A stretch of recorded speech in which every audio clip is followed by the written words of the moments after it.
Hello viewers, আবারও একটা নতুন ব্লগে আপনাদেরকে ওয়েলকাম জানাচ্ছি। আপনারা দেখছেন পিয়া ডেইলি। তো সঙ্গে থাকুন, দেখতে থাকুন আজকের ব্লগটা। এটা ভিআইপি রোড থেকে যাচ্ছি, আর কেষ্টপুরে নেমে সাবওয়ে থেকে রাস্তার ওই পারে যেতে হবে। আর এটা ফেরার সময় এখানে গাড়িগুলো সিগনালে দাঁড়িয়ে রয়েছে। বাসে করে ফিরছি, আর আমি আবার সেই সামনের সিটেই বসে। তো চলুন আজকেও আপনাদের সাথে একটা চেনা গল্প করতে করতে যাই। দুই বেড়াল পাড়ার এক বাড়ি থেকে একটা রুটি পেল এবং সেটা নিজেদের মধ্যে ভাগ করে নিল। তবে আজকে রাস্তায় খুব জ্যাম।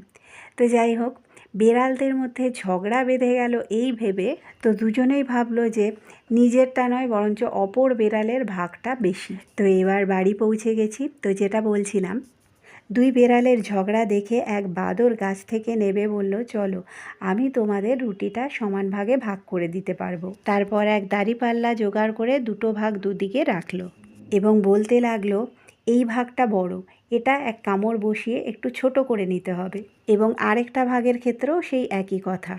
এইভাবে রুটি ছোট হতে থাকলো এবং বেড়ালরা কিছুক্ষণ পর ব্যাপারটা বুঝতে পারলো।